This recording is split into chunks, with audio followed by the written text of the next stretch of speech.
Better late than never, as this is the first time after a long time that I've done a performance review. I'll try to make this as short as I can so as not to waste much of your time. Subscribe for more and add me up on Instagram as well, that's freshpair.ph. So here we go with my late performance review for the Nike KD15.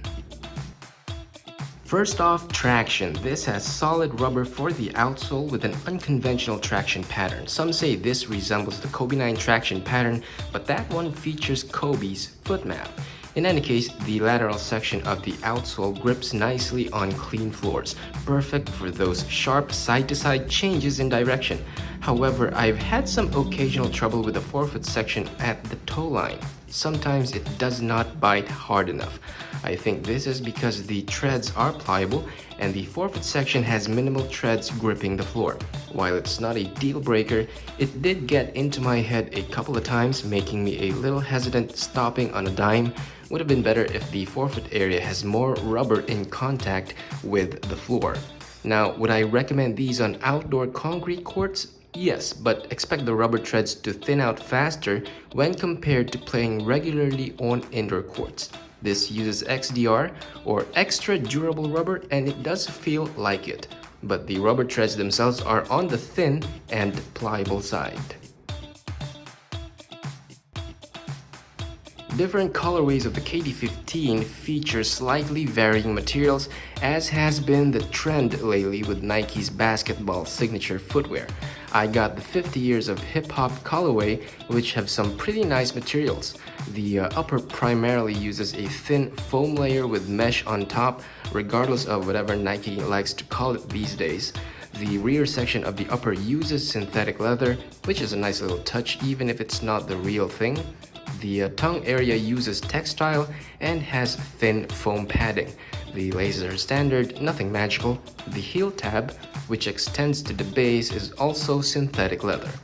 This also has these plastic panels that hug both sides of the shoe, and they are glued to the bottom of the sides of the upper and partly on the midsole. These haven't peeled off just yet, but I won't be surprised if they're the first to go. Now for the midsole, this has soft EVA foam with Zoom Air Strobel. Speaking of which, let's move on to the next part, the cushioning.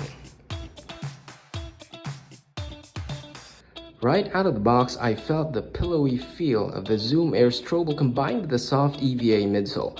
Comfort level underfoot is top-notch, which is the best feature of the KD15 in my opinion. You're missing out if you haven't at least tried on a pair. However, the more I played in the KD15, the more I realized that the cushioning here is just too soft for my liking. The setup tends to cause a bit of lag time in terms of responsiveness whenever I sprint down the court or make sharp cuts. The court feels good at the forefoot section, which is where it is needed the most, but the midsection down to the heel area feels a little denser than desired. However, this setup should work well for back-to-the-basket hoopers or big guys who really need that extra impact protection. The foam midsole compresses adequately as the compression marks readily show, while the Zoom Strobel gives the initial layer of protection with each stride.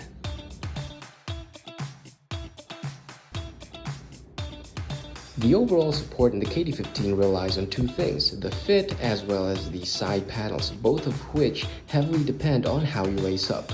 Lacing up tight is essential so that the upper material will press down adequately on your foot for that one-to-one feel. How tight you lace up at the tongue area will also affect how the plastic panels will prevent your foot from sliding off the footbed. This is because behind the plastic panels, there's nothing more than the foam-infused mesh material. Now, the rounded outsole in the front and the absence of an outrigger may cause some stability issues for some, although this is where proper footwork steps in, but I'll add that here for my notes and for future reference.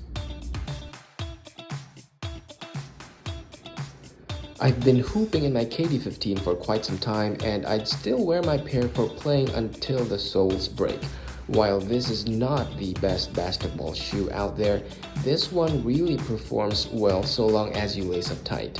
Overall, I'd give the Nike KD15 an 8 out of 10. This should also already be on discount by this time, so grab a pair while you still can, because I'm hearing The upcoming Nike KD16 is a bit of a letdown, but that's another story for another video. So that's it for today's performance review. Subscribe here and follow me on Instagram. That's freshpair.ph. Until the next one, peace and love to the fellow underdogs.